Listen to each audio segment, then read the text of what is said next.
All right, welcome everybody to our latest Live Motocross podcast as we talk all things AMA Pro Motocross ahead of Thunder Valley with Jason Thomas and Ben Townley. Before we welcome them, firstly, thank you everyone for listening and supporting the site. We really appreciate it. We'd also like to thank our sponsors for this one in Fly Racing and Firepower Batteries. Obviously, Fly Racing is aimed to provide customers with the very best in off-road performance products, led by the revolutionary Formula S Smart Helmet. Fly Racing continues to push innovation in safety to new levels. Never before has style and technology blended together so seamlessly as the 2025 Fly Racing lineup. For more info, check out flyracing.com or your local dealers. Follow them on social media at flyracing.global and make sure you cheer for all their athletes in the SMX World Championship and MXGP. Obviously, pretty solid weekend for Fly again across the globe, and obviously big shout out to Firepower Batteries as well. Go check them out online and all their excellent offerings. Obviously, joining forces with outfits like Club MX and many other heavy hitters in the industry. So be sure to check out all they have to offer. So, firstly, welcome JT. How's life? And thanks for joining us from the Scorcher at Hangtown. Yeah, I appreciate it. It was definitely one of those weekends where there are these all-time hot weekends that you can, I'm sure Ben can think about, and I certainly can. And I don't know if it was, surpassed those, but it was certainly kind of in that pantheon of like an all-time heater. So yeah, it was a test for those guys, which is the most interesting part for me is kind of watching how all these guys respond to, the adversity and tough conditions because we haven't had much of that for a few years. It's been pretty smooth sailing as far as weather goes for pro motocross. Obviously, BT, how's life? And thanks for joining us, mate. Busy over there in Europe as usual.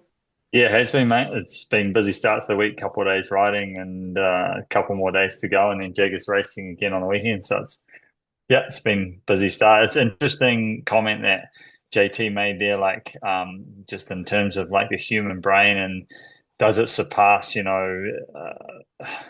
this past weekend in terms of heat, does it surpass what we've had in the past, And I often think about mud races, the other ones that I really wonder.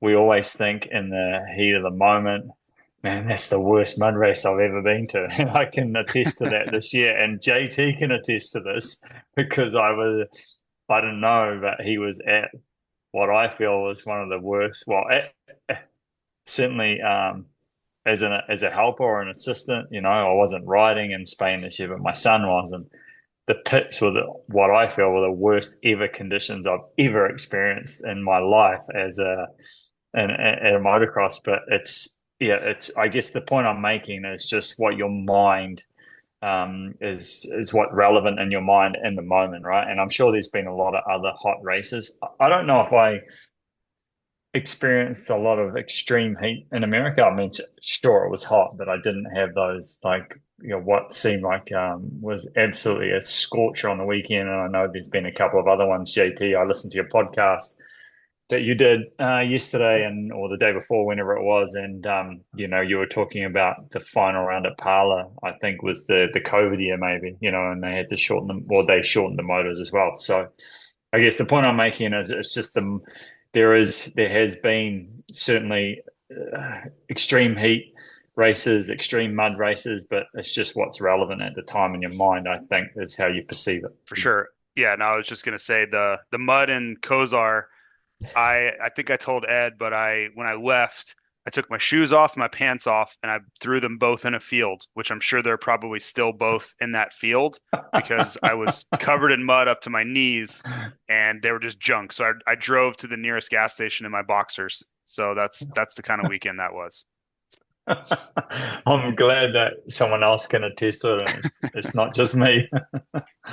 Oh, yeah, that was a brutal one. Hopefully, next time you're back in Europe in not that long, JT, it's much better weather, much more pleasant, mate. And obviously, It can't get worse. That's the upside. It cannot get worse. yeah, that was pretty much the pits, as they say. But yeah, just your take on the heat as well from your perspective, JT. Obviously, you were doing your own prep and sort of had to manage it throughout the day. Obviously, with rider concerns and medical reasons being an issue, shortening the motos. Would love your take on this too, BT. But that's obviously it had to happen. JT just it was brutal. Probably like talking to Jeff from Whiskey Throttle, 107, 110 out on the actual track. So you got to go to great lengths to cool the riders down and for yourself, JT, because it was sort of surviving a lot of suffering, wasn't it? Yeah, I spoke with RJ on the broadcast and then just talking to other riders that live and train in Florida. Some of them are from Florida, so they know what Florida humidity is like in the summer, and BT certainly knows this as well. And it's no joke. It's in August in Florida it's almost impossible to really do the work that you need to do. It just doesn't feel humane at all to be out there. So I was asking those type of guys like, hey, how bad was this? And I got a pretty consistent answer. So I feel confident that, the feeling was the correct one. And they were just like, it was really hot. Like the heat was a real problem. Like, and what they mean by that is like your brain gets too hot, your body overheats, but it wasn't on the humidity level. Because when I was standing around, it wasn't that bad. Like I wasn't really sweating too bad. Like my shirt was pretty dry. Had that been Florida, my entire, like everything I was wearing would have been soaked. My pants, my shirt, my face, my hair. Like I would have looked like I got hit with a water hose. That's how bad I'd be sweating. So that's the real difference, is that they were feeling incredibly hot. Like their body temperature was probably way too high, which was causing them the difficulty. It wasn't this unending, brutal sweating that would typically happen. Like if it was 102 at like Budds Creek, it would be just as brutal or worse. It's a different type of feeling that the riders are getting. It's not like this overheating, like I am going to have a heat stroke. It's like you just can't stop sweating, and so I don't know. It's really hard to kind of verbalize what the differences are, but it was noticeable. Because like for me, if I was standing around, if I was in the shade, it wasn't honestly that bad. Like I wasn't even really sweating, but I just know what those guys were feeling, because yeah, their body temperatures were probably well over 100 degrees, which is not very safe. And the one thing you asked me about the shortening the motos, after the first 450 moto, they came over and asked AP and Jett, and Tomac was doing his own thing, talking to his team, but they came over and asked them like, hey, we're considering shortening the second motos, but we need to decide like now, what do you guys want to do? Because we really want rider input. And they were both talking back and forth to each other of like, is this safe? What should we do in this situation? Obviously they decided to go with it.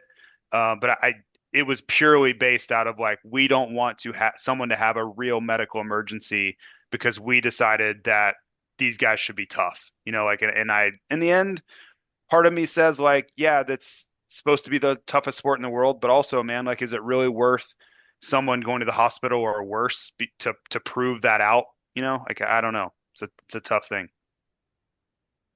So I'm probably not going to comment on the weekend because I wasn't there. I can't really, everyone can obviously hear what JT has to say and his feedback about it. But a couple of things I will say in terms of heat. Two stories. So the first is I listened to your podcast. Obviously, JT, and I was just really interested in, I guess, your thoughts and your theories on just the way in which the riders approach the weekend, and then also post weekend, recovering and making sure. And I'm 100% on your wavelength, and I can say this because I trained under the Eldon Baker regime, right? And it just absolutely fried me. I wasn't, I guess, ready at the time to go from what I had been in Europe, which was just an enormous contrast in the way we trained, to, I guess, the volume we did per day, let alone the volume and that heat. And the heat takes such a toll on your body. Obviously, I was injured the first year in America, so I wasn't really aware of, what that toll could take on your body. But year two was obviously an enormous year for me, from which starts way, way before Christmas, right? With Eldon starts in, I don't know, the start of November, and then it goes all the way through till September, and it takes an enormous toll in those summer months when you're doing 3 days. Like we would wake up and train on a bicycle in, not indoors, outdoors, and then we would do our motos, and then we would go to the gym indoors. But so to your point that you were making, I guess, is that, the recovery and what we know, in this day and age, and the, all the resources we have in terms of, controlling the body temperature. And I think it's super important for the riders to recover this weekend. Totally agree with what you had to say on your podcast. If people haven't listened to it, it's definitely worth listening to what JT had to say about the recovery and making sure that your body is recovered for this following weekend in Lakewood. The second story to that is last year I've had some skin cancer, and New Zealand sun is super gnarly. New Zealand, Australia is super gnarly, and so I've been wearing long sleeve and pants for years now since I stopped racing, just because of the issues I had with my skin. And I went to Florida in the middle of July last year to do some work with Hayden, and I wore pants and a long sleeve top. And it's astonishing what the riders have, in terms of they've got probably obviously socks, knee braces, the gear, shirt, there's a body protector, a helmet, and the heat, the actual complete, or I don't know, the total temperature of what the heat must be with all of those, all of the protective garments on top of them must be enormous. I was standing there. Hayden must have thought, what is this guy up to? I was absolutely drenched in sweat.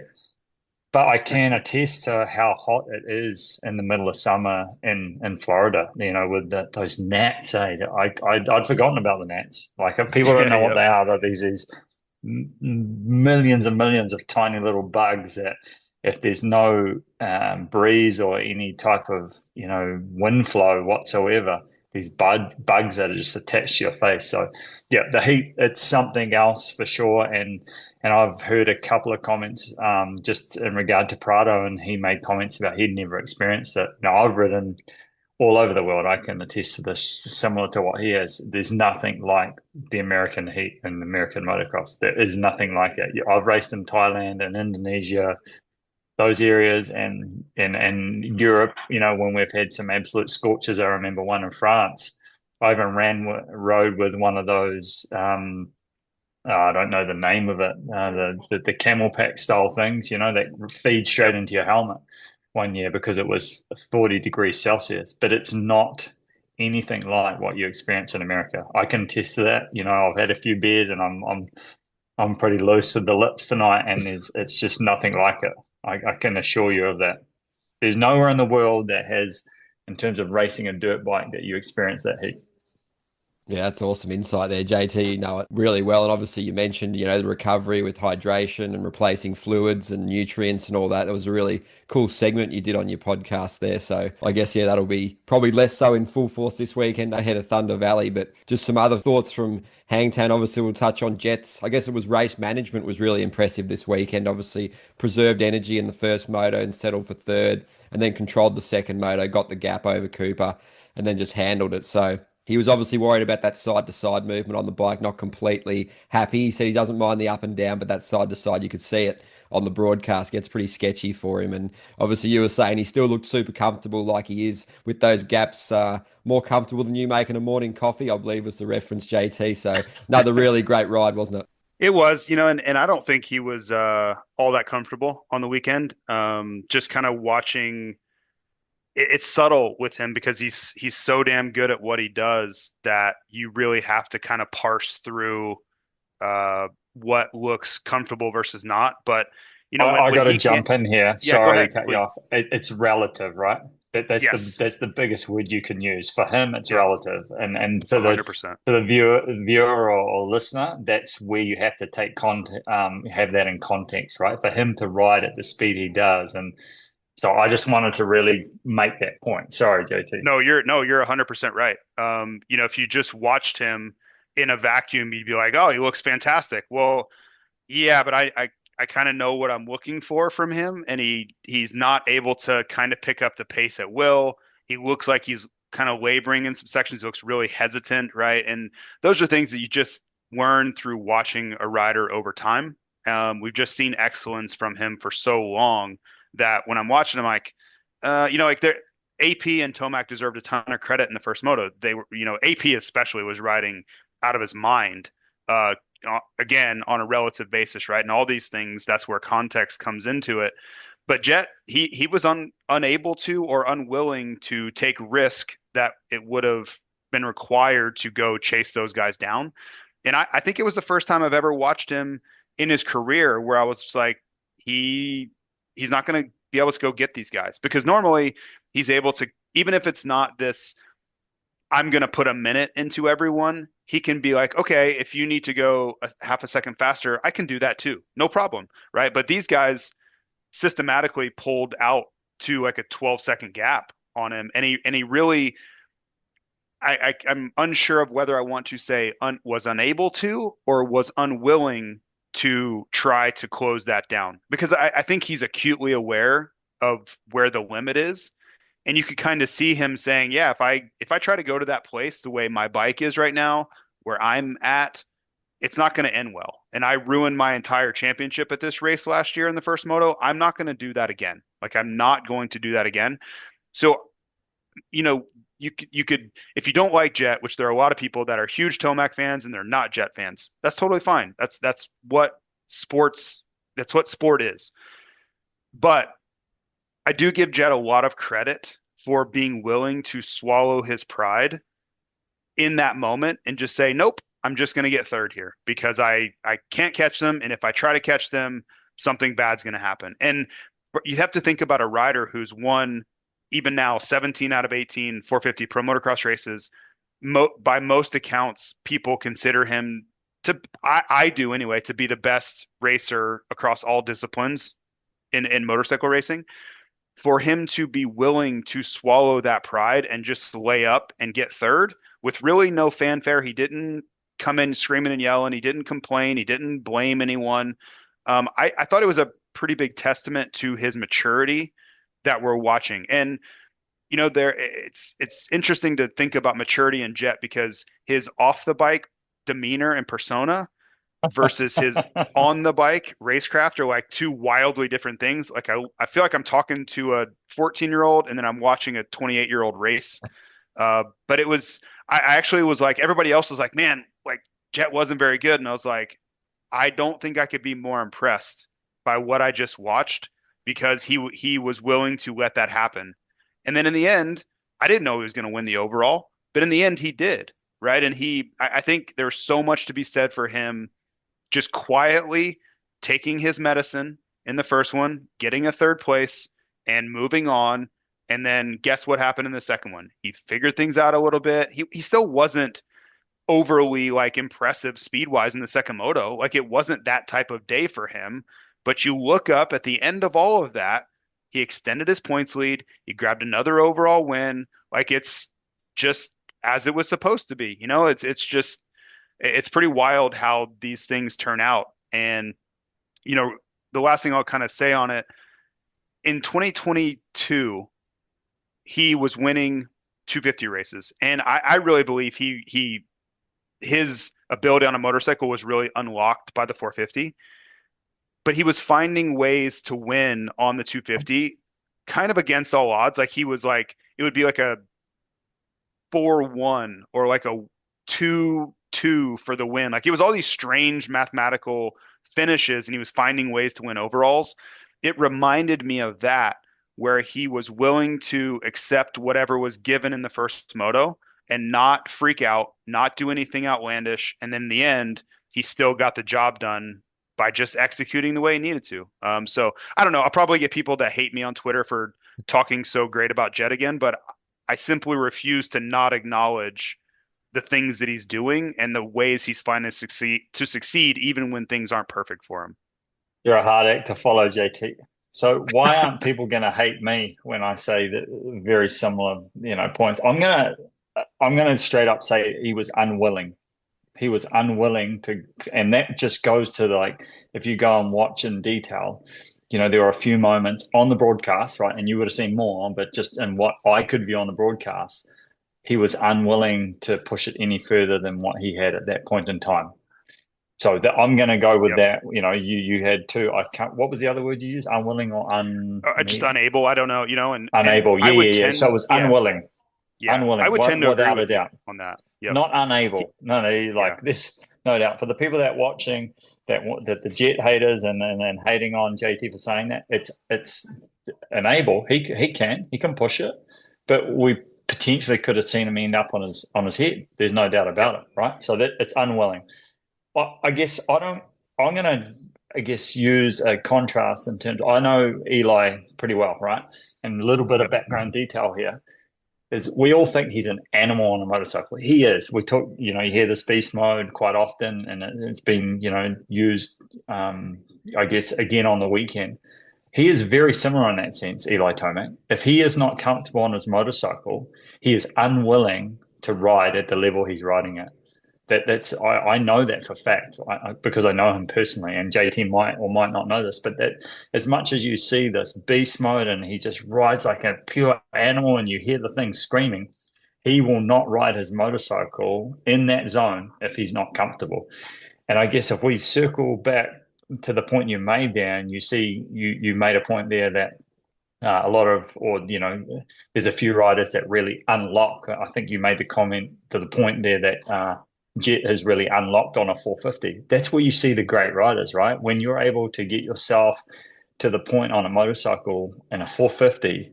Now, I don't even think they should be legal 450s to that point. Like, they're just lethal pieces of machinery, and they should not be in the hands of anyone other than people, the riders like AP, Jett, Hunter, Tomac, all of those riders, they're lethal bits of kit. And the reason I say that is that's where you see the ability for those, like, what's the word you would use to phrase those riders? Like, they're just the absolute pinnacle of what we have in our sport, right? And there's only a few riders, a handful of riders that can ride them to their absolute capabilities, and that's where you see them unlock their potential because they have the ability to do that through their skills. I don't like the word talent too much, but their skills and their talent and I guess all of the work and time that they've done and prior to that. I mean, Jett, that's a short stint, but that's just it's very unusual to see it happen so quickly. But again, I guess to that point, that's why he's able to unlock all of his skills in that perspective. And then the last couple of points there, the one is, taking this medicine, that's really unusual for someone like you made the point, and I'm just sort of going to back you up on that, JT. It's really unusual for someone of his age to be able to take that medicine. But I don't know why or how. I don't know if it's his father or the staff within Honda or certainly Johnny O would have a huge influence on this, but it's super hard to have clarity over this in the moment, to take your medicine and go, right, I'm going to take a third right now. I may end up with a second, but I'm going to definitely take a third. And instead of being on my head and the fact that, at the end of the day, and as we know now, here's a 16-point lead for taking his medicine, right?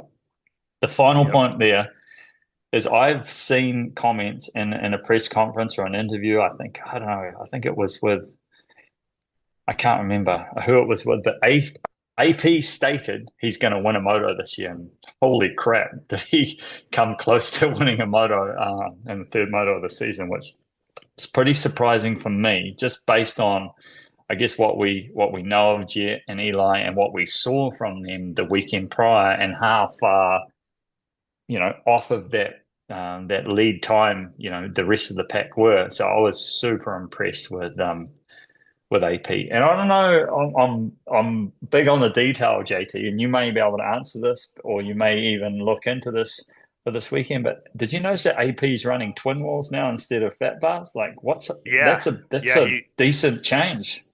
Yeah, he finally got KTM to relent on that, and that was like a big sticking point, is they would not let him.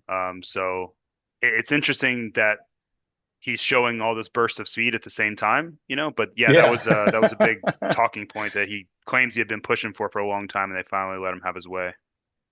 Yeah, that's really interesting, right? Because I hear a lot of talk about the KTM chassis, and I mean, I'm not close to the whole inside of American racing these days, but I hear a lot about the KTM chassis and advice, in comparison to the Japanese chassis and whatnot. But you have to think that there must be. I don't ever feel like things like that are coincidence. That's my take on it, and it'd be interesting to see why and how he feels that that's of benefit to him on a KTM. Yeah, I was amazed at his sprint speed early. The way he went to the front in the first moto, like he passed Justin Cooper so easily and so authoritatively. I was just like, where did that come from? Like he really looked the part. Like I unfortunately he wasn't able to hold it, and I still think he's trying to find that last 1% of closing fitness. But man, like his ability to sprint right now is it's impressive. Like he's really kind of turned a corner. He was in this big group of like Anderson, and there was all this group of like 5 to 8 guys, and he found himself there for a long time. But it really feels like he's kind of stepped out of that for however he's gotten there. Good for him. It looks good on him. It's interesting though, for me, I guess the crucial point in my mind is he was claiming that, and to claim something and then to actually follow it through. They're two very different, points there. And I was super impressed, like you said, and if you would just watch, I study, the writing when I'm watching, but also keep a close eye on the left-hand side of the screen, and it gives you the time, the gaps, in seconds. And I was watching that closely, and you're certainly right. Like he was putting in race-winning laps there for a long time in the moto, and it probably, to me, it probably wasn't a surprise that he got to that point, riding at that speed and maybe cooked himself. Probably to me, it wasn't a surprise, but I think that there's something to be said for riding at that speed. As he goes back east, I would have thought. Yeah, absolutely. It's a really good topic to touch on. Obviously, just back to Jett quickly, that big picture thought process, taking all the factors into consideration during a race, the heat, the bike, the track. You've said it many times, JT, it's just not normal. And that was another testament to that, how he can manage things so maturely on the track and then be the way he is off the track. Just if you want to speak on that a little bit more too. Yeah, I don't know if viewers, when they were watching, or even now several days removed, can really appreciate how difficult that was for him to just be normal. Because you think about the pressure this kid feels to win all the time. Because I watch it, like when he doesn't win something, everybody looks at him like, what's wrong? Like he is just expected to win. And that's not really fair. Like these other guys are really good. Like everyone else is dedicating their entire life to this also. And for him to just sit there and quietly not complain, like, yeah, okay, he wasn't happy with the motorcycle, to BT's point about the bike kind of going side to side, and he wasn't thrilled with that. They're still working through the motorcycle, make no mistake about that.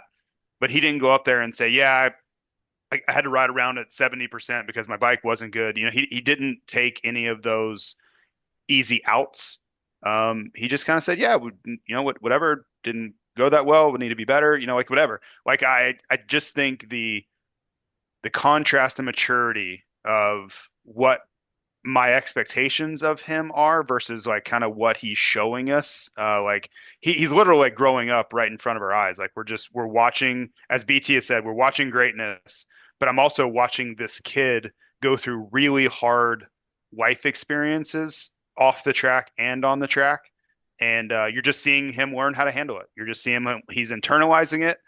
He's like, you know what? It's not going to do me any good to go on here and whine about it. So let's just, like my riding will do the talking next moto, and I'll be damned if it didn't. Yeah, you got anything Yeah, I to don't add to know. that, BT? What do I follow that with? At the end of the day, JT's just going to get he's going to catch a few more of those DMs he was talking about, talking that way. But yeah, I'll just back him up. Like that, but that's part of the greatness as well, right? Like that's where we see the ability for him to learn from those experience in that moment and be comfortable to make those decisions like JT said, and take his medicine right then and there, not make any make any complaints about it post race, and then move on to the next race and do something about it, and let his riding do the talking in the following moto. So I guess that's part of that process, and JT is right. Like he is growing up before our eyes, or has grown up, and that's extremely hard to do, in terms of go into the pinnacle of the sport at the age of sort of 18, 19, 20 years old, and have to go through that whole process. It's not normal by any stretch of the imagination, not normal whatsoever, so if you are at that level, usually you're in a team sport, in a team environment, so you're sort of immersed around other superstars, but he's a superstar on his own. So it's certainly a very unique position to be in. But I don't have anything else to add to what JT has mentioned there. Yeah, it's a great topic of discussion as always. And obviously, just a little bit more on Tomac. Obviously, that first race was something special. You saw it in person there, JT and BT. You've seen it many times. And obviously, that second moto crash when charging through the pack must have been so frustrating. And I guess you ruined the momentum completely there. And in that sort of heat, you guys know tough to pick the bike up and regather yourself. But I suppose the catalyst for that was the jump out of the gate, wasn't it, JT? It's so vital to get them dialed, especially against someone like Jett that's usually on it more often than not. And I guess he'll be looking for more this weekend, won't he, Tomac? Because it's really cool to see him riding that way. Yeah, and I'd love for BT to jump in here first because he's spent time with him, and I don't want to steal his thunder on points he may make here. So yeah, jump in, BT, on what you kind of saw from Eli this weekend. No, I think be careful, man, because he is I think what we saw from him this weekend, we didn't actually see the result of what was achievable. And I think I was a little. I'll be first to. If you go rewind, and I said, Jett had something to prove. Well, Eli, I think was potentially the winner of the day, but what it's going to come down to is the starts, and Eli's, historically, until he's been on the Yamaha, has not been his strongest suit, and he's going up against a brand, because I'm going to say Honda, with Hunter and Jett. In past seasons, you'd have to, I don't know the stats, but the stats must be extremely high in their starting position. That's certainly been in Eli's favor since he's been on a Yamaha, which he's got more horsepower usually than you know what to do with. Apparently, he's the only one that wants more on a Yamaha, but that's a whole other story. But in terms of starts, it's really going to be his Achilles heel, I feel, and that was proven on the weekend. But I think be careful, man. He was quietly dangerous on the weekend, and I don't know if that was potentially because of how strenuous the day was, and that the fact that he's just an absolute machine these days. I think that's got a lot to do with the fact that he's had like a career that hasn't been until recently filled with many injuries, and he's lived the elevation. There's got to be something to say for that, but just year on year, just stacking, just banking those hours, that he has, and he's able to rely on that when it comes to those race weekends. So, yeah, my statement is be careful, because I think he's in a pretty good spot, but the starts are going to be absolutely key for him, in my opinion. Be interesting to see what you think about that, JT. Yeah, I agree. I'm torn on, Eli's position overall, because on one hand, it's very rare for me to see Eli come in from, the poor start, which we know, the bad jump, which made him vulnerable to Guillaume moving over. And then he relegates himself to, 30th, comes back through, and he's gotten into that flow where, you can see it pretty obvious when he's in that type of mode. Then he makes another critical mistake and he has to settle for 9th. So in that situation, normally you'd see a very frustrated Eli. Doesn't want to talk to anybody. He just knows what he did as far as like damage to his weekend and his championship and all those things. He didn't look that way to me. He looked fairly complacent with that, even though it cost him a podium, it cost him a potential win. It cost him so much on the day. And that mood wasn't reflected in kind of how he was acting. And so I was like thinking about, okay, why is he this way in this moment? And I kind of came around to the realization that the day was still a net positive for him, because I think he figured out or got more confirmation that Jett is beatable. And 100%. Yeah. That's why I said be careful. Yep. He knows Jett's great. It's obvious, right? Like he knows who he's dealing with. But there's a difference between understanding someone's great and you're going to have to be your best self versus I can't beat this guy. It doesn't matter. those are two very, very different things in the mind of someone like Eli, who he's been battling for championships his entire life. So if you give him the idea and the glimmer of this guy's beatable, like I have to clean up every aspect of my game, and I can't have glaring problems like I did today. But if I do my thing and I execute, I can beat this guy. That's where I think the lack of like him freaking out was, because I think everybody to a man, Chase, Eli, whoever, Webb and Supercross, everybody at some point has looked at Jett and said, I don't know if I can beat the guy. Like, I just don't know if I can beat this guy. He doesn't give me any air at all. He gets the starts. He doesn't crash. He doesn't do anything stupid. He doesn't hand me points back. Like, I don't know what I'm supposed to do with this guy. That's where I think Eli's was like, all right, I can handle today. I screwed up, but that's all right. You know what? Because you allowed me to understand what it's going to take to beat you now.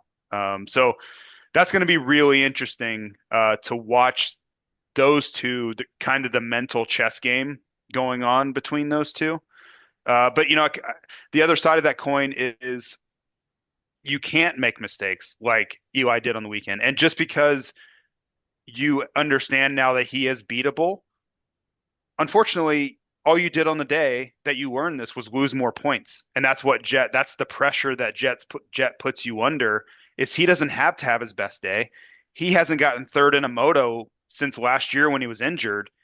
And even after all that, you still lost more points today than you came in with. So, I don't really have a side in that whole dynamic, but it's fascinating to kind of watch them work through all that high level gamesmanship that they have, because these two of the best riders we've ever seen in the sport working through each other, right? They're gaming each other out. They're feeling each other out, learning each other, because they've only raced each other in motocross twice. So there's a lot of nuance that these guys are kind of figuring out about each other. So that type of stuff to me is I love watching it, because they're watching them go fast on motorcycles is awesome. Everybody loves that, but the kind of the sub layer of that, all the mental aspects and the confidence gained and lost and all that stuff, I think I enjoy a lot of that more most of the time. Yeah, it's super fascinating. I agree. The word I would use, fascinating. That's the word I'd use, because I really do agree with you on that point, JT, is that in his mind, it was almost a win of such, and the confidence that he got out of it. But it is also was a net loss in the same respect, and a really crucial net loss, because when you're in that type of championship, when it's just man for man, you're not dealing with 3, 4, 5 riders that are going to take points away from you every weekend. Those mistakes are extremely costly. You could go 1-2, 2-1 now for the rest of the season. It's not going to make a difference, right? It's a 16-point deficit that ain't going to change. So it was a costly era, because let's just do a little bit of bench racing, JT. I had a feeling he could probably have come back within the top 3 or 4, like an incredible moto might have been a second, but he had the potential, based on sort of just watching those lap times, that he could have gone well inside the top 5, So there's probably a sort of an 8-point swing, somewhere around there. Yeah. It's we were kind of doing the math. He had a chance. He had a real chance of getting third. It would have most likely would have been fourth. But you're still talking about 5 or 6 points that would have been clawed back there at minimum. Yeah, it's going to be good to see how that shapes up, because, with Sexton going out, you can touch on the whole story surrounding that, but it's really good to have an elite challenger and a contender for Jett. It was a bit of unknown with the injuries coming in, but Tomac's probably what the fans in the series really want, for someone to challenge Jett. So with Sexton withdrawing, what's the latest on that, JT? Obviously, the press release was really vague. Looks like he could be back in a couple of rounds, but it just seems like a strange one. Some people saying, how badly injured is he? So what have you got for us on that one? And then BT, you can follow up. It's not great. I think for those that were of the mind of him, everything's fine, and why would he leave KTM? Like no big deal. I think that argument has taken on a lot of water Like you're calling in for backup and looking for the lifeboats. He's not happy for whatever reason, right? And you can say that it's unfounded. You could say it's the same thing that happened to Honda. You could say that he and his dad don't have the best team for these scenarios. Like there's always a problem somewhere. Those are things I hear all the time. I don't really know. Like only Chase really knows what's going on, and I say that because I don't think that Red Bull KTM has any idea what's going on with Chase right now. They don't know when he's coming back. They don't really know what's wrong. I'm sure he's not thrilled with the motorcycle because he's shared that with them. But like if you were pinned them down and said, "Hey, what's the real breakdown here?" They would probably struggle to give you the exact reason why things aren't exactly perfect. But like it's up to Chase now. When does he come back? Does he come back at all? I really do believe that if it weren't for the playoffs, I don't know when we'd see him. I don't think it'd be anytime soon. And he hasn't had any luck in these playoffs. He crashed out at LA Coliseum, hurt himself, and then he crashed in Vegas the next year, hurt himself. So these playoff rounds haven't gone real well for him anyway. Yeah, I think that tweet, he doesn't really tweet like ever. Him tweeting back yesterday when the Southwick thing got thrown out there, which was thrown out there by Ian Harrison, right? Like who would know what the likelihood are? Him publicly firing back is like, that's not true. That spoke volumes. Like you just don't typically see that. If everything's fine and I just need to heal up a little bit, you wouldn't see a response like that. So I don't know. I've been hypothesizing this since the backwards hat thing. Like not everything is hunky dory in Orange Land. And I have never felt more confidently than I do now that, yeah, he's just not happy for whatever reason. It doesn't have to make logical sense. It doesn't have to be anybody's fault. I just don't think he's content where he's at. So I wasn't going to say anything until the very last comment you made, right? I witnessed that too. I thought that I'd never said it out loud. I wish I had said it out loud to my family now. The backwards hat thing was like, whoa, that was like a big, like, what's going on there? And did he do that 2 rounds in a row? Am I correct in 2 thinking rounds. that? Yeah. Yep. Yeah. I thought about that, and I'm not on Twitter, right? I'm locked out of Instagram. I can't go on there, so I'm only a Facebook guy these days. So I haven't seen the Twitter thing, and I don't know what happens on Instagram very much these days. But that struck me, that point that you just made, JT. Yeah, that's interesting. That because I thought the same thing. That's weird. You're not supposed to do that. Yeah, you race for KTM, and I've worked with them in multiple fronts. Like, there's no one that is more worried about branding and doing everything exactly how it's supposed to be done than they are. And I will tell you this, right? As a former racer for them, you had to wear orange in the second moto. When we were I can't remember exactly. Too many beers tonight. But I would tell you this: when I raced for KTM in the Premier level, you had to wear orange in one moto and blue in the other. I can't remember what it was. Orange was obviously for KTM, blue was for Red Bull. And if you got it the wrong way around, there was a price to pay for that. Yep. Yeah. And that's the very, very critical of those things. And when I saw, I mean, fast forward, that was 2005, fast forward 20 years. Yeah. And I sound old saying that. Fast forward 20 years and I saw that head on backwards and I thought, that's not going to sit well, that. Yeah, I said it somewhere else, but the first time I knew it was like, that's a no-no. And I was told that he was very sternly told to not do that again. And then he did it a second time. And I was like, well, now it's obvious. No one who cares about their employment status or cares about being where they're being would do it a second time after you were told in really strong terms to not do that again. So to me, like everybody was like, Steve Mathis was like making fun. He's like, you're crazy. I'm like, I just shoulder shrug. I'm like, I have my opinion. You're not going to talk me out of it. Like I have dealt with this dynamic. It's not and opinion. It's fact. Yeah. It's fact. Yeah. I tell you what, it's fact. And I don't have Twitter, so I couldn't comment on Twitter, and I can't go on Instagram, like I said. But if I had an opinion at that very moment and I put it out there, it's very much that, that's a no.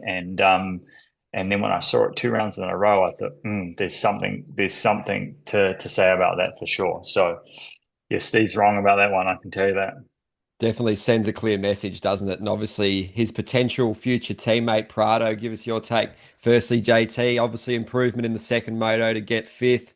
Obviously wants to get the bike better and he wants to be faster now too. He doesn't want to wait around and be battling in, I think you said 7-6, 12-5 for his moto scores. So I guess how long do you think he's expecting the bike to not be at the level he wants it? He stated he wants more power. It's not at the level of the competition he's feeling, yet he made some pretty sort of strong comments about that. So, what do you think of his start to the season, and how was Hangtown for him from your perspective? Yeah, it's interesting to hear about the bike because I will go back to last year. He signed this. Well, the initial talks that I ever saw were at Anaheim 1 in 2024. His agent and Bruce Sternstrom, I saw them off to the side at Anaheim talking for seriously about 2 hours. So no one is going to spend 2 hours at Anaheim 1, which is the networking event of the year, talking to one specific person privately for that long without there something happening, right? Like for them to be in serious talks about a situation. So I was like, okay, there's something going on there. Whether it works or not, I don't know. But I remember those things progressed. I was talking with Red Bull KTM to Carly about the current contract situation that they're in, about who's going to be there. We certainly want to be a part of the team, but they really couldn't answer because they're like, we don't know if Jorge's going to be here. And I just stuck my hand up in the meeting. I said, I can answer that. He's not going to be there. Like, I'm just going to tell you right now, I think that the ink is dry on his deal. And unless KTM takes him to court, I think he's going to America. But in that moment, I also heard Jorge kind of asking about the bike. I'm sure he rode it at some point, but him very clearly relaying to Monster Energy Kawasaki in America that he needed the fastest package they could put together possible.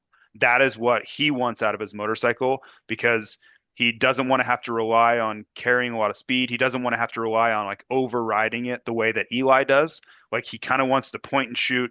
He wants it for straight line acceleration, and that's what suits him. So he was trying to get in front of it last year and say, hey, just know I want the fastest bike we can possibly build, right? Because like BT was talking about earlier of how potent 450s are, not many riders want the fastest package possible. It's just too much to handle. So they'll kind of build a really rideable engine package that riders are comfortable with. They can still push on. It doesn't kind of rip your arms off exiting the corners. But Jorge was telling them up front, like, prepare because I'm going to want the fastest thing you have. So to see them a year removed from that and they're still not there, it seems problematic. And I'll even add to that context. I've heard for the last 2 years, ever since this 2024 was a brand new Kawasaki, Anderson and Cincerillo, I've heard firsthand and secondhand them both saying like, we were a little down on power. And I'm being very kind with how that was put. But the idea of them being a little bit behind on power is not a new one. Like this isn't like out of left field. No one's heard this before. I've heard it before. Jorge was even on the team. I heard this same thing. So I'm not shocked at that at all. When you watch him on the starts, you can kind of see it. Good, bad, good jump, bad jump. Doesn't really seem to matter. Where before you can go back and watch old MXGPs, he would get a great jump, but then he would pull away from guys, similar to like what Lucas Kunin is doing. Like he gets a jump, and you can see that engine pulling him to the front in a lot of scenarios. So I don't know what the answer is. I hate to keep referring to Steve, but I talked to him so many times in these shows, and he was a former mechanic, so he kind of pushes back on like, well, they could just make it faster, and I'm like, well, it doesn't seem like they can because I think they would if they could. Like if they could just throw another cam at it. Yeah, I'm going to jump in and cut you off because I know for a fact that that's one of the reasons Eli left. And I know that for a fact because it wasn't fast enough. There you go. Yeah, and there's many factors to it, but that was one of the factors, and that's why he left. And look at the difference that. Yeah, we'll get a start. They're not perfect. But there you They're go. not perfect, I didn't but say it. he, I didn't yeah, say it. You said it. I mean, his start statistics improved rapidly, wildly, immensely. Whatever word you want to use, they improved as soon as you got on the Yamaha. There's you think he would have, that's whole shotted Matterley on his former Cowie? There's no it ain't way happening. in It's hell. not happening. Not happening. It ain't happening. And then, right, to throw more fuel on that fire, Prado's the best starter on average. I heard a stat last year that Paul Malin said at the final round of the World Championship last year. I don't recall that accurately. The number of hole shots that guy's taken in his career to date it's no one's even. Caroli's probably the next best guy, and he was prior to Jorge the best starter without a doubt. Globally, and Jorge surpassed that. So he ain't getting a whole shot as it stands the way their package is. Just whether you like it or not, I don't care if those Cowboy guys are listening or they hear about it and they hear what I say. That's just fact. It ain't happening. I would ask you. I You would ask don't both take of the you. best. You don't take the very best starter ever to ever grace the presence of a motorcycle and not be able to start in the. Has he even started in the top five in four Yeah, motos? I think like fifth or sixth has been about the best it's gotten. Wow, that ain't it's ain't crazy. gonna do it. If you know anything about him, that's crazy. Yeah, that's right, based on what he's previously done. So yeah. I mean that's all there is to it. I would ask both of you, when was the last time you ever heard a factory 450 racer? Forget about the accolades that Prado has. Take that out of it. Just a factory 450 motocross racer go on record as saying that we need more engine power. Like, when have you ever? I don't think I've ever heard it in my life. I don't know that I've ever heard a rider say that.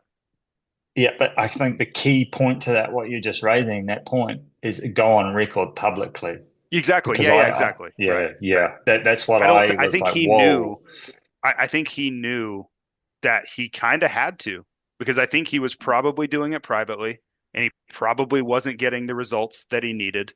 And he's like, I'm going to have to escalate this now to get, to make them understand the urgency of this. Because I've seen riders do that, like you don't want to do that. You don't want to portray your team in a negative light. But if you're not getting anywhere, like, what is the next best thing? Like, in the end, I don't think many people, like fans or just the average viewer, is watching going, well, he'd do better if his bike was faster. I don't think they think that, right?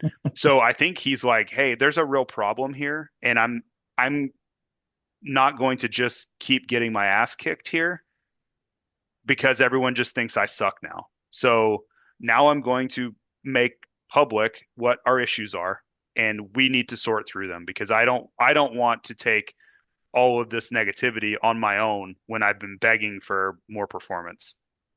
Yeah, it's well said. He's still like, obviously that's a calculated statement, and I guess maybe it justifies to him as well the results, because we've spoken about it, JT. He still goes to the line thinking he can win. He's a very confident person. He doesn't necessarily sort of project that all the time, but he's super confident. He knows how good he is.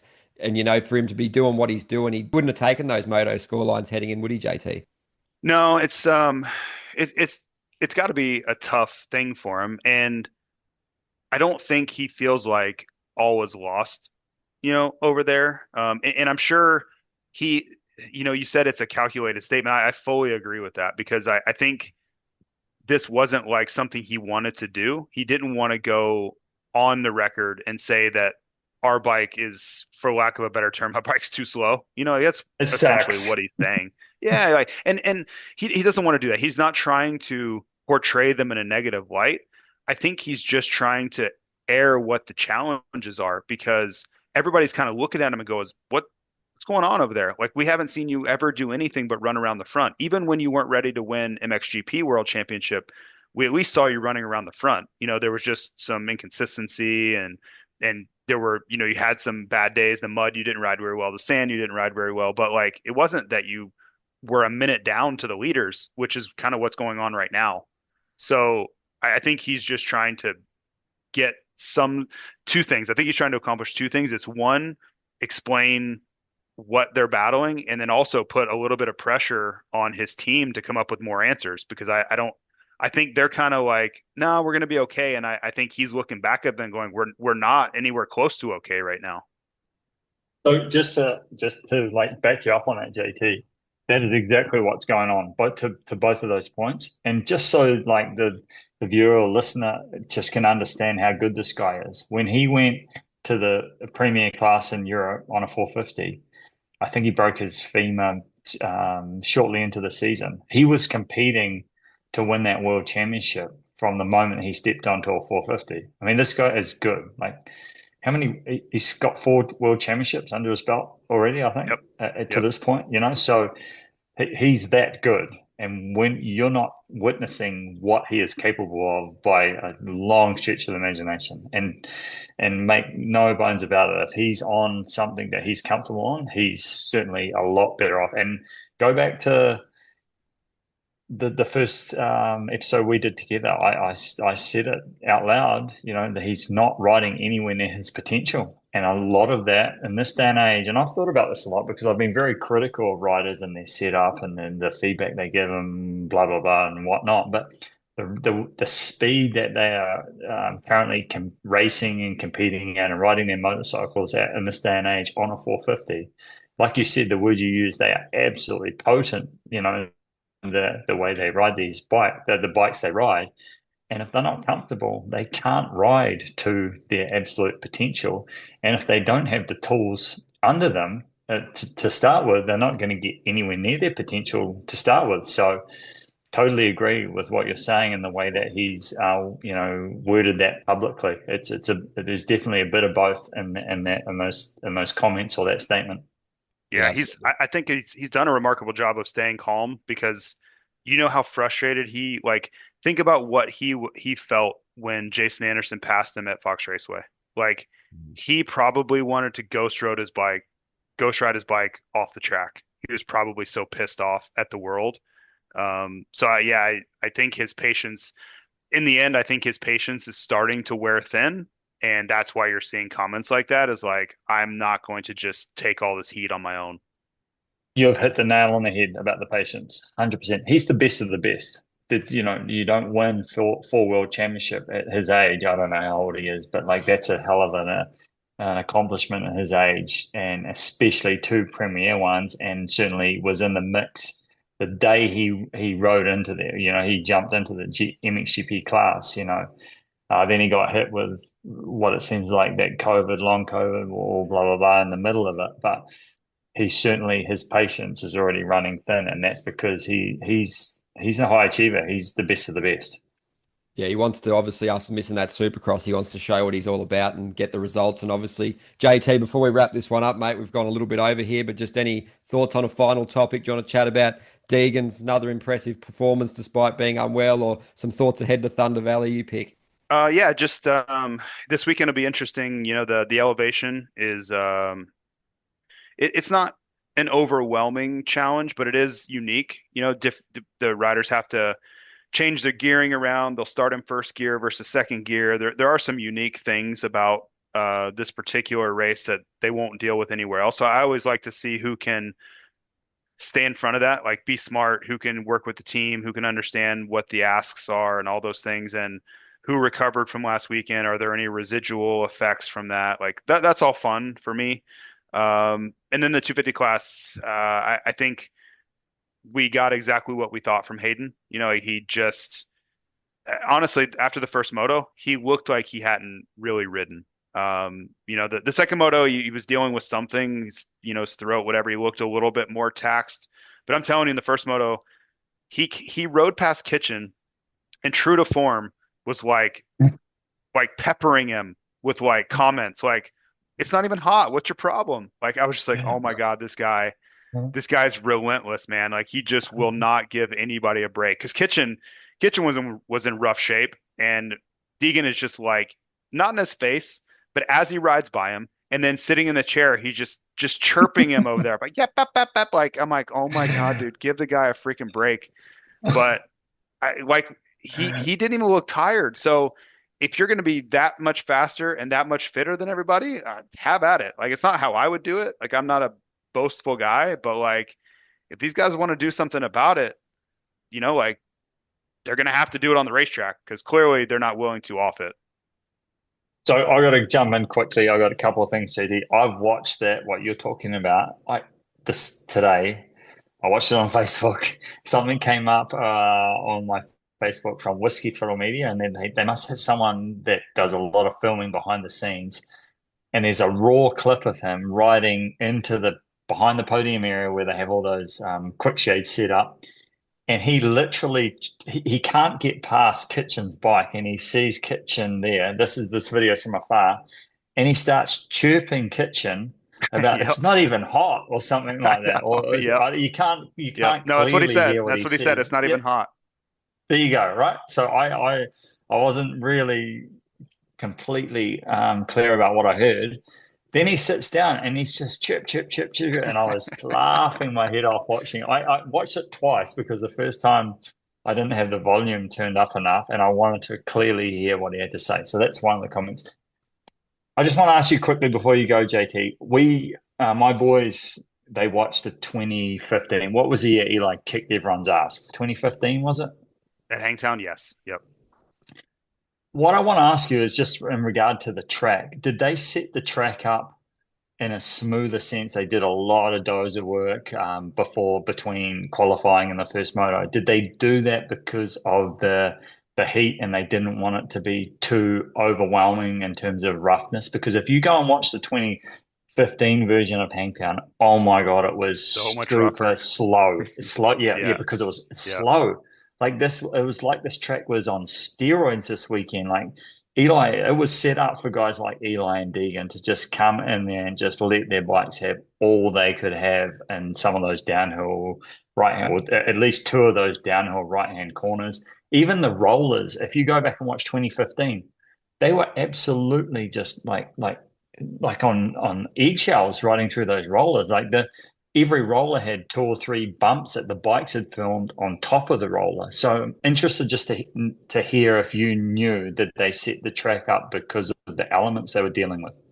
Yes, 2 things. One, yes, the heat was a factor. They wanted to try to kind of just mitigate the effort a little bit, but also they're trying to identify areas that are causing big crashes. Like last year, Jett went down on the long downhill, and it wasn't even because it was rough, it's because he tried a stupid jump. So right or wrong, they're trying to work on specific areas of the racetrack that could cause a big crash or a big problem. So I don't know, like part of me says making it perfect smooth and raising the speeds doesn't really make it safer. Like there's a very strong part of me that says that. But I do think that's what their motivation is anyway. Yeah, interesting. I just wanted people to hear that because it's really intriguing if you go and view the 2015 and view what we saw on the weekend. It's vastly different in terms of the way they prepared the track. Yeah. Yep, you're 100% cool, right man. on that. That's absolutely awesome. Yeah, JT, I guess we can chat a little bit more BT. But yeah, thanks again, JT. Any final thoughts, mate? But yeah, it's been a ripper chat again. It's great to hear you guys have these conversations. It's really great insight and the fans are loving it. No, man, looking forward to it. Should the high I think is 80. I don't know what that is, probably 28 or something Celsius. So not super upset about that. I will certainly take that over what we saw last weekend. So looking forward to another great event. And where's MXGP's in Latvia this weekend? Yeah, it should be a cracker too. Yeah, that's a good track. Yeah, that place is awesome. I wish I was going there. That's cool. Gnarly track, and it's going to lead into Hurlings off the back of what he did last weekend, and also Kyder Wolf's got to pull himself out of a bit of a hole, and it's set up for him on a track like that as well. So it'll be interesting to see those two guys race that track. If they ride to their potential, that they should ultimately, they have the potential to have a pretty strong day, if not wipe the floor. Yeah, at some point, maybe next week, Ed, let's pencil in some time to talk silly season MXGP because there is a lot happening right now. It's getting pretty interesting over there. Absolutely, mate. Well, you have a good one and all the best for the weekend. And yeah, we look forward to catching up soon, mate. All right, see you guys. See you, mate. Have a good one. Yeah, so I guess we'll just touch on a little bit more Deegan there, BT. Obviously, you mentioned you've done some work with him, and he clearly is a special athlete as well with the work rate, the dedication, the desire to match as well. So just a bit more on him and what makes him such a special athlete, because you've seen firsthand in the work he puts in, haven't you?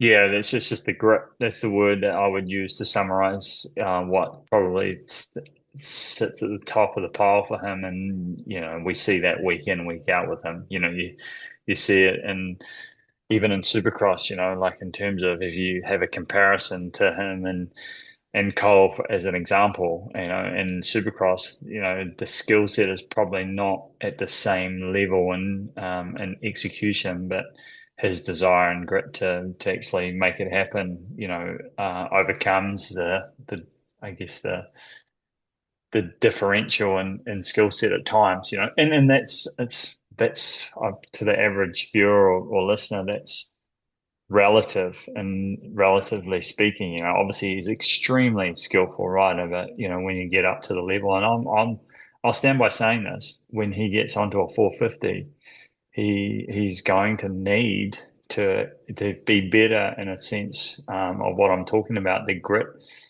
Outdoors it can probably make a big percentage of the difference, but in terms of Supercross, you can't ride a 450, in that sense, and just rely on grit and determination to get it done. So I know we're talking outdoors, but you asked me about him, just as an athlete, and there's no doubt about it. I mean, he is set to be one of the greats for sure, but to be, truly one of the greats, up there in the top, which he probably has the potential to do based on his desire and grit. His skill set needs to probably improve slightly. Certainly, one of the things that will be highlighted straight away is his starts aren't at the level that they need to be at in terms of his technical execution. So that'll be one thing that gets highlighted quite.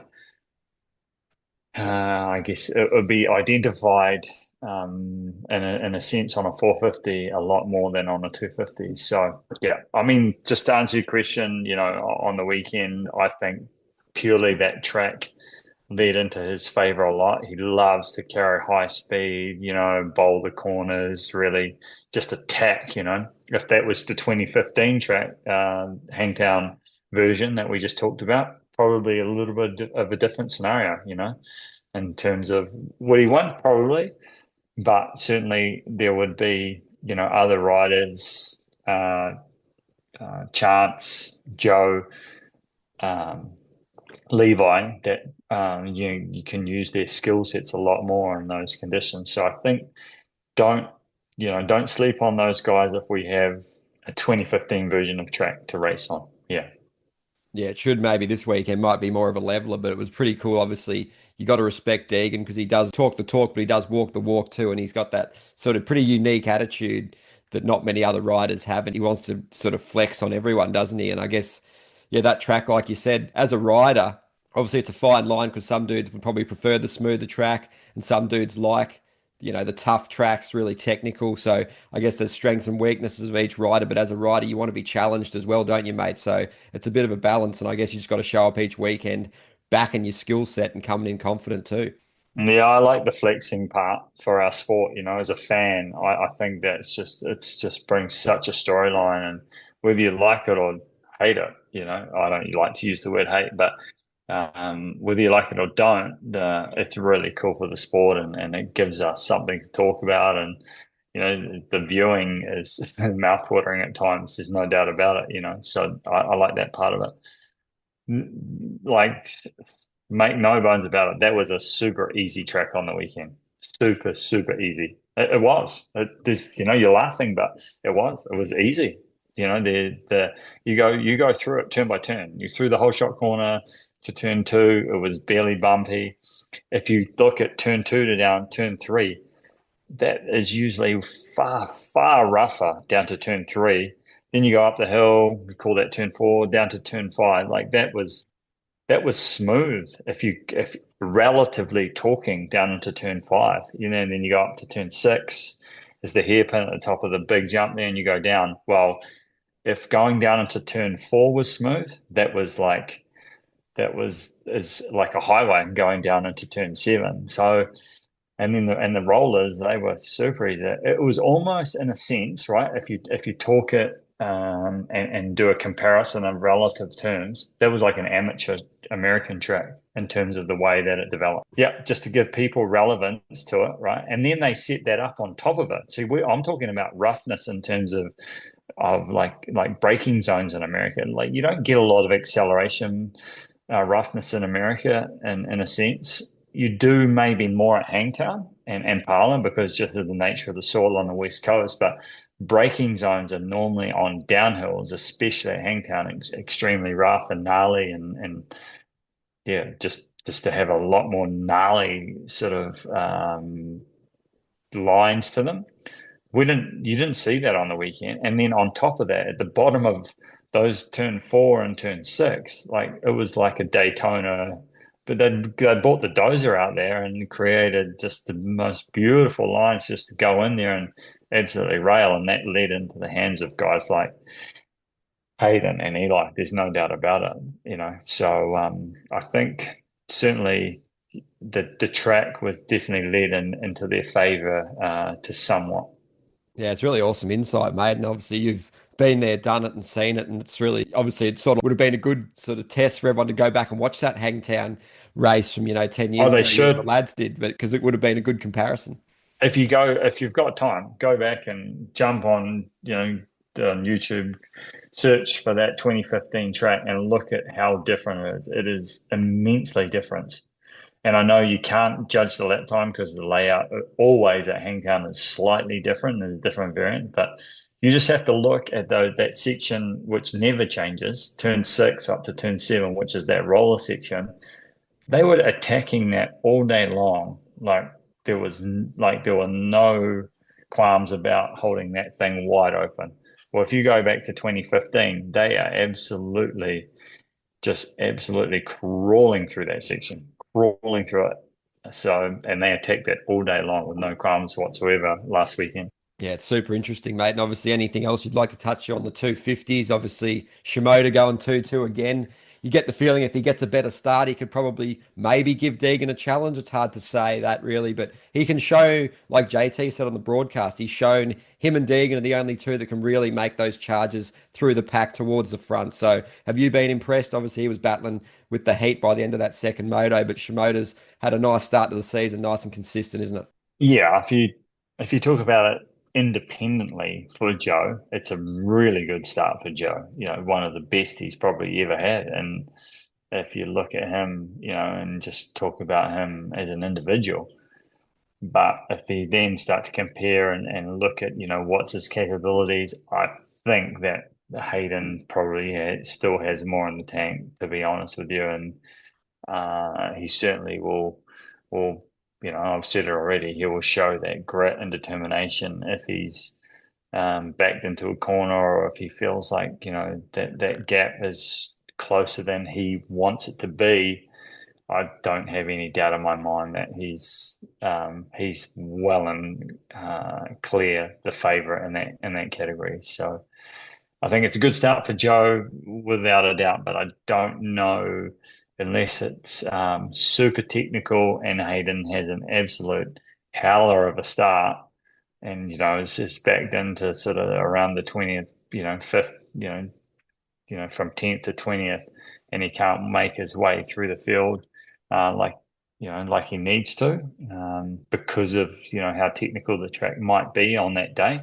That would be the only way that I see it happening, or Hayden makes a mistake. I feel like he has the potential, to potentially run the series. Yeah, That's it's looking how like I perfect feel. close too. Yeah. Mm. Yeah, it'll be good Certainly to see. all of the rounds. I don't, all the motos might be a big call, but certainly all of the rounds. And obviously, on Thunder Valley, you've obviously got some memories there, mate. Obviously, what are your keys to success? They're obviously talking to Jackson Richardson yesterday on a podcast with young Aussie Liam Owens in EMX 250. He was just mentioning, obviously the bikes can struggle, and obviously he feels like it's a little bit in slow motion, but he just said it's more like he didn't feel the body and the altitude for that short amount of time for a race week and really impacted him. Mainly the difference was with the bike. So, what was your take and reflections and preview of Thunder Valley? Well, I rode a PC Kawasaki and I was trained by Alden Baker, so neither of those aspects really came into consideration. So, and my main competition was on a Kawasaki as well, and he Yep. was extremely fit. So no, I didn't. I don't sort of read into it too much, mate. It's certainly the first few laps of Saturday morning. You feel it in the breathing, but after that, you just go racing like any other race. I don't really ever read into that too much, to be honest with you. Like at the end of the day, once the gate drops, you just do your thing. Yeah, it's cool to hear your take on it still, mate. And obviously a little bit of MXGP chat before we wrap up, mate. And obviously Hurling's winning his 108th GP. Great showing to get back to winning ways. Him and Coonan's battle was really excellent. I guess it's shaping up really well for the championship with Coonan and Fevre. It's down to 36 points now, I guess. Who do you give the edge? And obviously Tuchenthal, a track you know well also, mate. It can sort of prove its difficulties. Obviously the weather played a bit of havoc, but just your take on Hurling's, the MXGP title fight and the track. Yeah, interesting. I think that Hurling's I expected him probably to do this slightly earlier than what he has. I think that I also then, on the other hand, thought that he did well to get up over Lucas over the weekend in that second moto. Just how poised Lucas looked in Moto One. Like, he just managed the race very jet in a jet fashion, in a sense, right? The way he did that, he just did enough. Well, as it looked, I don't really know how he operates too much, but certainly skill set wise, it's just very, very much, a level above in terms of the way he rides his motorcycles to most guys here in Europe, from what I've, maybe even a couple of levels above in the way he rides his motorcycle technically. But I think just the way he handled that race and race craft in terms of, the pressure that he was under in Moto One at times, and the way he was able to then seal the deal in that moto. I was surprised that he didn't do that in Moto 2, and maybe he did take his medicine as well in Moto 2. I don't know enough about him and the way he is as an individual, but I will say that for Jeffrey, he's a determined racer. He rides, he rides very similar in a way to probably Eli Tomac in a sense, and he just gets into that animal style mode and locks in to win. So I think it's interesting.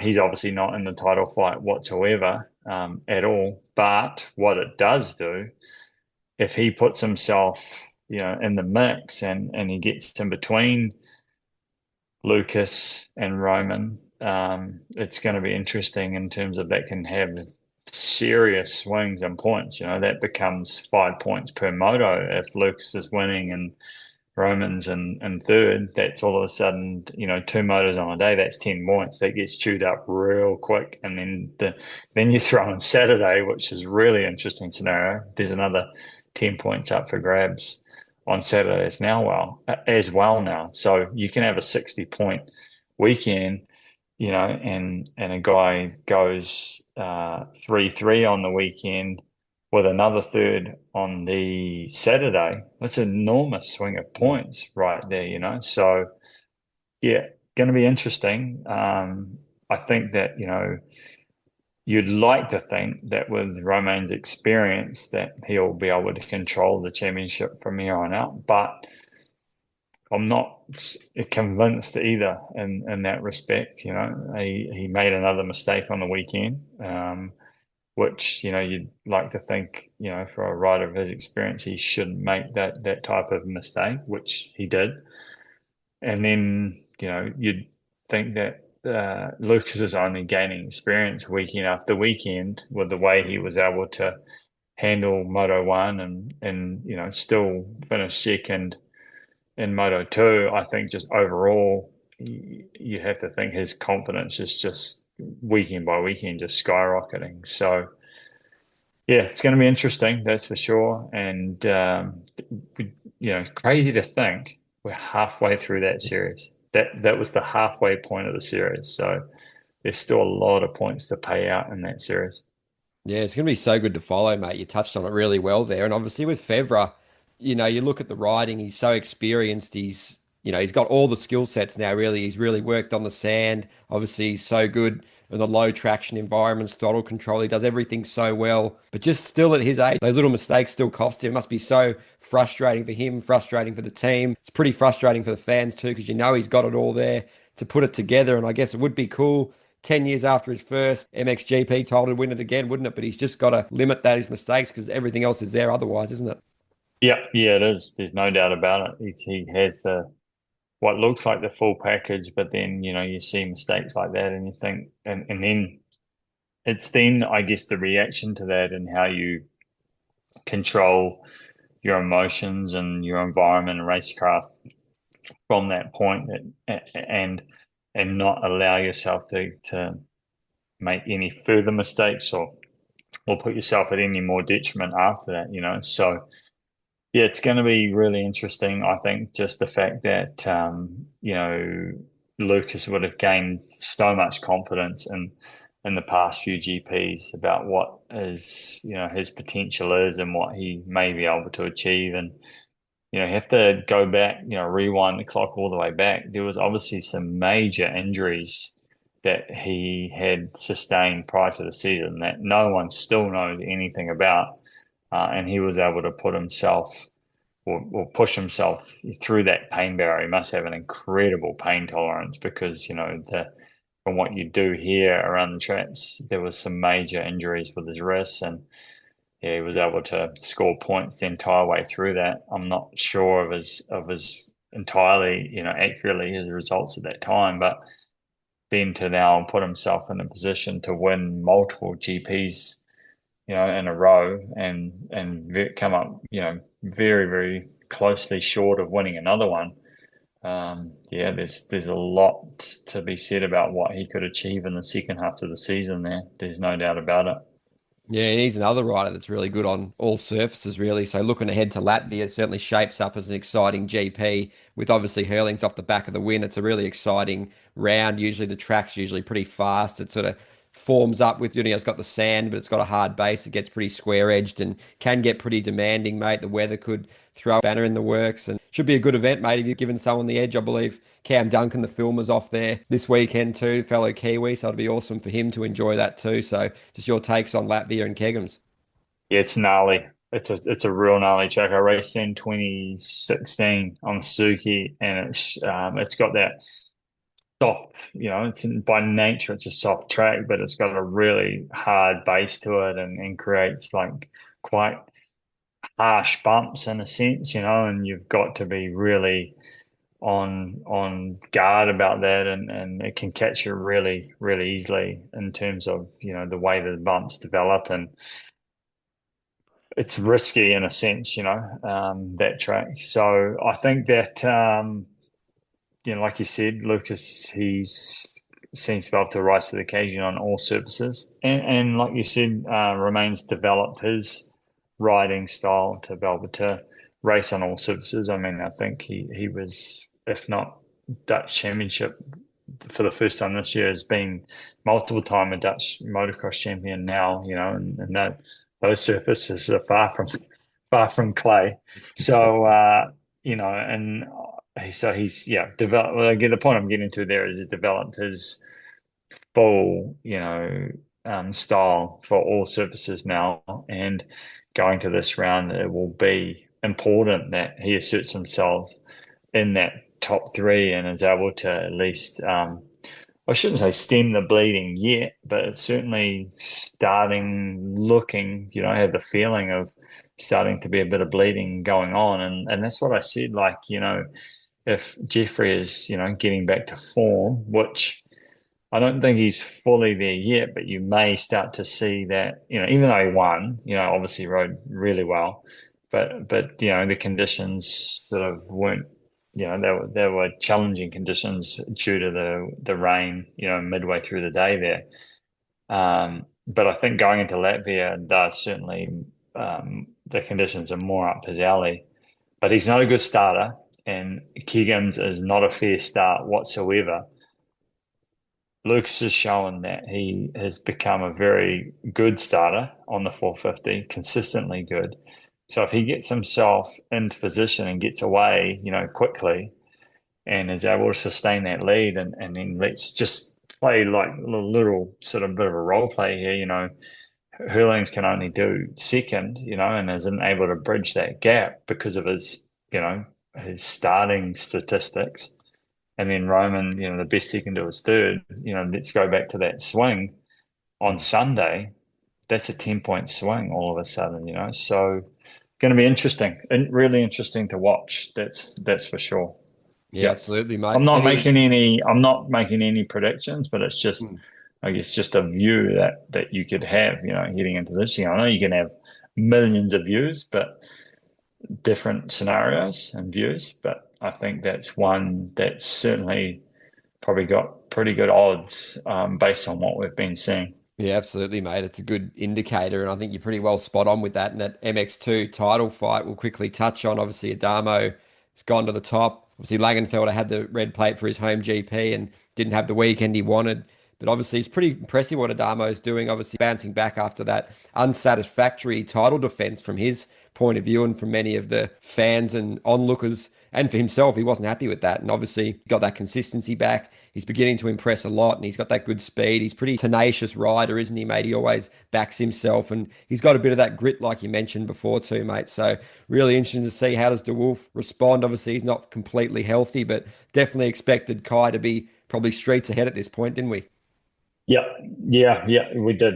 100%. You've bang on there. He has to stem the bleeding, and this surface this weekend is one that's largely in his favor, and he needs to make the most of that because I think in the past couple of rounds, the swing, it's been an enormous swing in terms of points. I think it'd be far over 30-point swing, I would have thought, from where Adamo was going into France to where Kai is now. It would be close on a 30-point swing, I would have thought. So, yeah, I still feel he is the favorite, but he needs to get the train back on the tracks, and this weekend there's no better place for him to do that in these conditions. So be interesting to see. Obviously, he's made some errors. There's probably a little bit of an injury cloud going on there, not major, but just enough to be niggly, and he needs to be able to push through that now and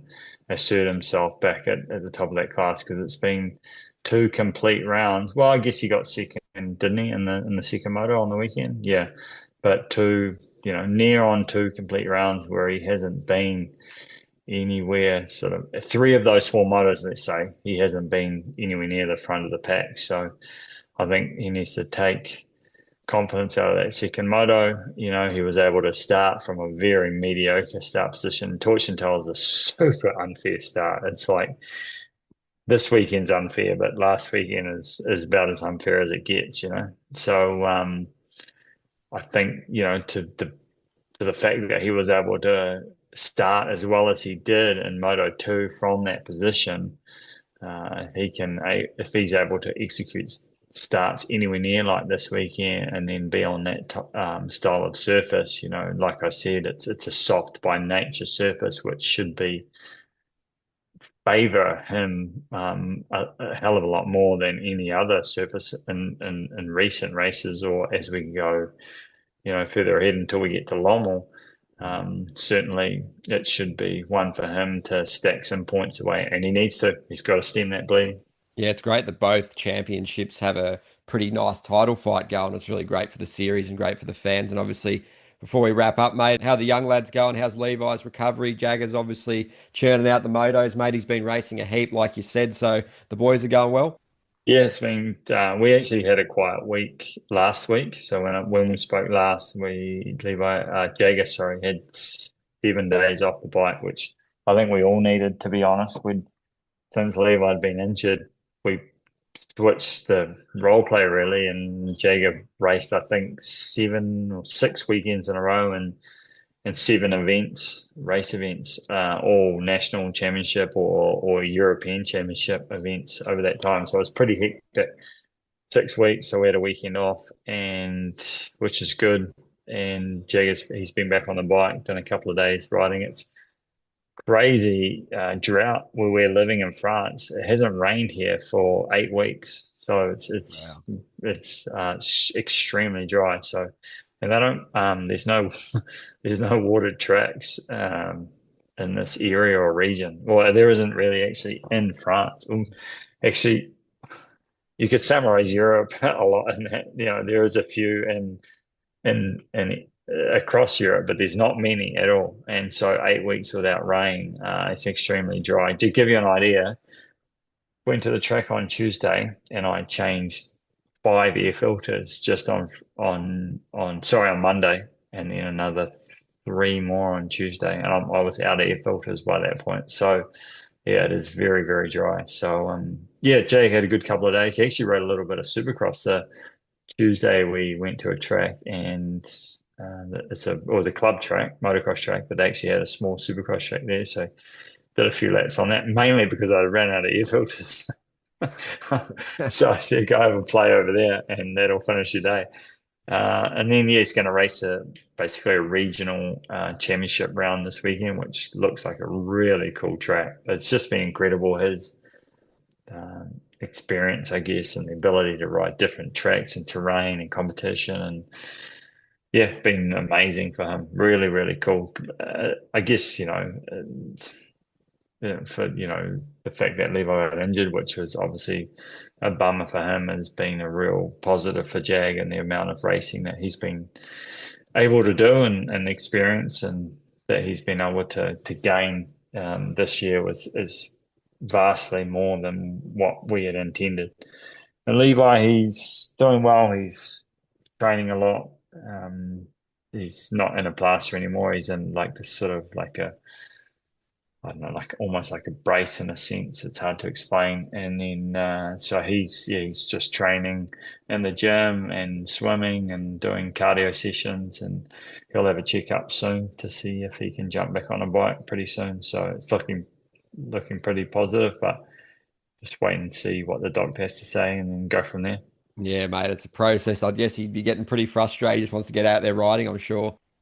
Yeah, it's just a child, eh? At the end of the day, Oh, I mean, just most riders, doesn't matter if you're a child or not, you just you're pretty keen to get back to doing what you're doing, and the love and passion you have for what you do. So yeah, he's pretty keen to do that. And I mean, obviously we all want to see him doing that as well. That's why we're here, like at the end of the day, that's literally why we're here. He got that opportunity, based on his results last year. So, it's been a real shame. I feel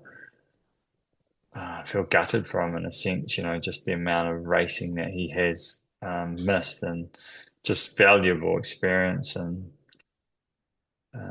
just, there's opportunities, to race and just do what he loves to do, really. It'd be tough for him for sure. And that's, just a bummer, but real bummer scenario of how it even happened to start with, So it just is what it is. Yeah, I suppose it all builds the character and the mental resilience in the long run, even though it's no good at the time, mate. But just obviously any final Yeah, thoughts as well, it's because super hard. yeah, Super hard whether you're him or family of a rider at the time, to see that bigger picture. It's super hard, it is definitely will build resilience, but you often wonder why you need to build that resilience yeah, when you're in those scenarios, and it's certainly, he would have been thinking that just because of the circumstances of what happened, So, but it happened, and that's, part of it. It's life, it's reality, and you got to move forward. yeah, mate. It's yeah, wish him all the best and hope he's back out there soon. And mate, any final thoughts you'd like to share? Obviously, really cool to hear you and JT talking all things moto again. It's great the insight and perspective you both give, and it's really cool to hear you chat. So, anything to wrap up? No, not anything specifically. I've been really enjoying, doing these. It's something I've been wanting to do for a while, to be honest with you. I contemplated sort of setting up and doing it at home myself, but it's pretty cool to just be able to jump on like we have, and have someone of JT's caliber, and the being he's right in in the war zone in a sense, right? Like he's right in there, and I'm sort of looking from afar and just giving my feedback from what I see. So it's probably two quite different lenses that we look through in a sense, but just interesting to have our takes on it, I'm sure. And I don't really understand why people have such a sort of almost like a hate towards some of the comments that he's made. He's just giving genuine analysis on what he sees, through his lens, and I don't understand why people have to have hate on that. It's bizarre, really, in my view, that people would go to that extent. I guess that's just the day and age that potentially we live in, and man, it's just crazy to think that that's the case. It's just one man's opinion, and if you don't like it, that's fine. But having hatred comments, personally to someone seems crazy to me. Especially when they wouldn't say it to his face behind the veil of the keyboard, mate. Yeah, that's what's interesting. My wife has said that, like we've been pretty, I was going to say strict, but like reserved on social media a bit for our kids, to jump in with social media like really late compared to most of their peers. And one thing, like my wife said to the kids, if you're not willing to talk to someone face to face, then you don't need to interact with them on social media. And that's very similar to what you just said in a sense, And it's quite like I'd never thought about that. It was the way that Lucy had put it to the kids, and it's very true to what you just said. Like if you can't speak to someone in a face to face conversation, why would you jump on social media and personally send them a message of hatred? Like I just find it that's bizarre, and that's not a sensible way to act whatsoever. Terrible way to act. But potentially it's just where we've got to in this day and age, but it doesn't mean it's right. There's no ifs, buts, or maybes about that.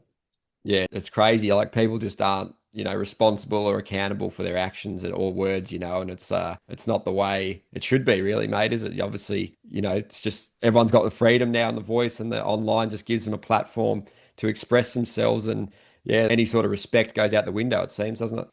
Yeah, those people need to check themselves. If you're one of those individuals that right now that's listening, that sends those type of messages to JT, you can't send them to me because I can't check them on X or Instagram. So but if you're one of those individuals that sends them to JT, I mean, you need to check yourself. It's completely unnecessary, and yeah. Yeah, mate, well said. And been great to chat to you again, mate. Been another awesome episode, and obviously massive shout out to Fly and Firepower Batteries for supporting this episode. Go check out all their excellent offerings online on social media and follow all the teams and athletes that use their products. So yeah, go check them out. Massive thanks to the fans as well for listening to these, and obviously cheers again, BT. All the best, and we'll speak again next week. Sounds good, mate. I'll chat then. No worries, mate. Have a good one.